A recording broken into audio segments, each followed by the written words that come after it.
நம்ம வந்து இப்போ வெயில் காலத்தில் என்னென்ன ஃபுட்டு எடுத்துக்கலாம், என்னென்ன ஜூஸ் எடுத்துக்கலாம், எப்படியெல்லாம் நீர் சத்து நீர் ஆகாரமாக நிறைய எடுத்துக்கிட்டோம்னா நமக்கு வந்து உடம்புல எந்த பாதிப்பும் வராது.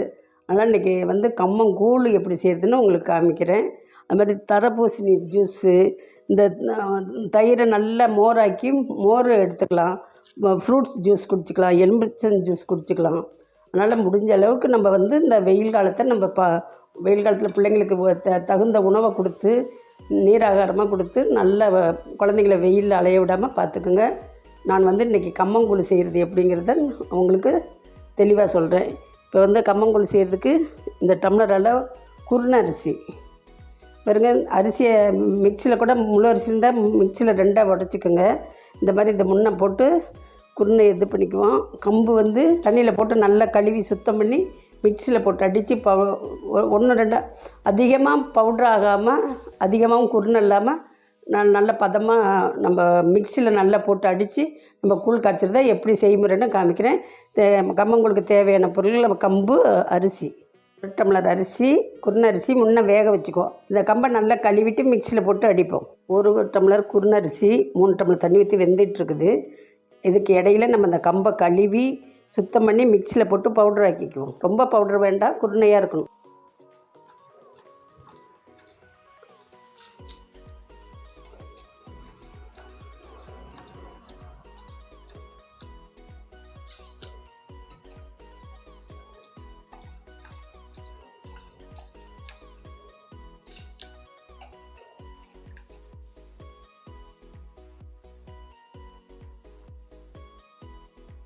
குருணை அரிசி வந்து இப்போ அரை பதத்தில் வெந்திருக்கு,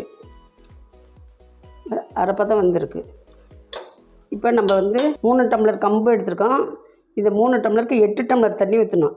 இப்போ இந்த ஊற்றின 3 டம்ளர் 1 டம்ளர் குருணைக்கு 3 டம்ளர் தண்ணி ஊற்றி வேக வச்சுட்டேன். அரை வேக்கடை வெந்திருக்கு. அதை கணக்கில் சேர்க்காதீங்க. இது வந்து 8 டம்ளர் தண்ணி ஊற்றணும் கம்புக்கு.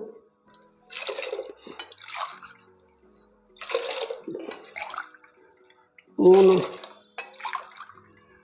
4 5 6 7 8. இப்போ வந்து நல்லா தண்ணி கொதிக்கட்டும்.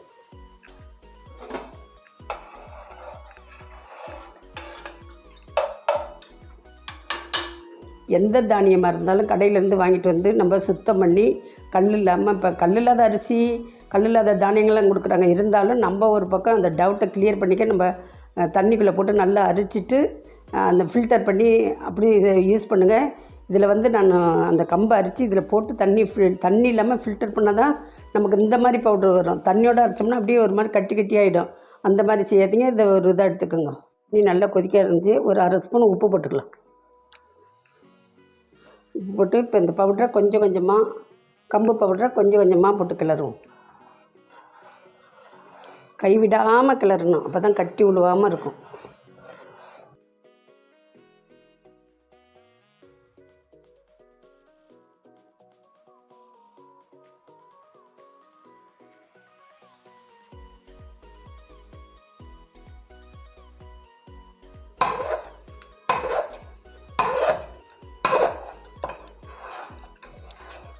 நம்ம கைவிடாமல் கிளறவும் கட்டி இல்லாமல் இருக்குது.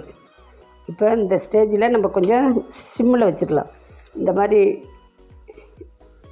இதாகுது பாருங்களேன், பபிள்ஸ் வருதில்ல, ஒரு 10 நிமிஷம் அப்படியே நல்லா வேகிறதுக்கு டைம் கொடுப்போம். 5 நிமிஷம் அப்படியே சிம்மிலே இருக்கட்டும். இந்த கம்மங்கூழ் வந்து அடுத்த நாள் சாப்பிட்டா தான் நல்லாயிருக்கும் புளிப்போடு.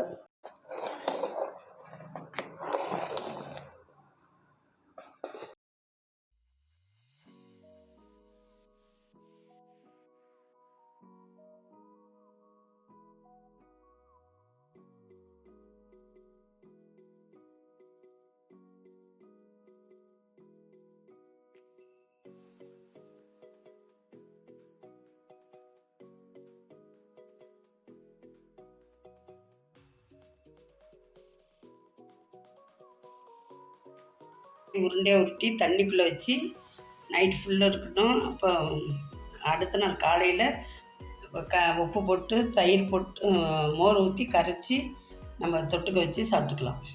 குளிர்ச்சியாக இருக்கும். கம்மஞ்சோறு அது சமைச்ச உடனே சாப்பிட்றத விட ஒரு நாள் வச்சு சாப்பிட்றப்ப நல்ல டேஸ்ட்டாகவும் இருக்கும், புளிப்பு இருக்கும், உடம்புக்கு நல்லது, குளிர்ச்சி. இப்போ நம்ம கம்பு கூழ் எப்படி தயார் பண்ணுறதுங்கிறதெல்லாம் செய்முறை காமிச்சிருக்கேன். இப்போ வந்து அந்த சாப்பாடு செஞ்சு இந்த மாதிரி உருட்டி தண்ணிக்குள்ளே போட்டு வச்சுட்டோம். பழசானா தான் நமக்கு சாப்பிட்றதுக்கு நல்லாயிருக்கும். அதனால் இந்த மாதிரி நல்லா உப்பு போட்டு கரைச்சி வச்சுட்டேன். இப்போ தயிர் வந்து பாலை காய்ச்சி இந்த கிண்ணத்தில் ஊற்றி இப்படி பிடிக்கிற சூட்டில் ஊற்றினோம்னா தான் தயிர் கெட்டியாக இருக்கும். தயிர் வேணுங்கிறவங்க மோரை கலக்கி இந்த கம்மங்கூழில் குடிக்கலாம். விருப்பப்படுறவங்க தயிர் ஊற்றி கூழ குடிங்க. தயிர் குடிக்காதீங்க, மோரெல்லாம் குடிக்காதீங்க, தனியாகவே இந்த மாதிரி தனியாகவே குடிச்சிக்கலாம்.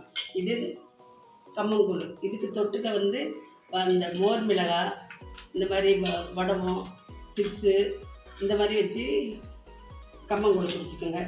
இது வந்து கோடை காலத்துக்கு என்னென்ன ஃபுட்டு எடுத்துக்கலான்னா, நன்னாரி சர்பத்து, தரப்பூசணி ஜூஸு, கம்மங்கூழ், இளநீ, வெள்ளரி பிஞ்சு, இந்த மாதிரிலாம் நீர் சத்துள்ள காய்கறிகள், நீர் சத்துள்ள ஃப்ரூட்ஸு இதெல்லாம் சாப்பிட்டிங்கன்னா நம்ம உடம்புல உள்ள சீதோஷணத்தை கோடை காலத்தில் நம்ம சமாளிக்க முடியும்.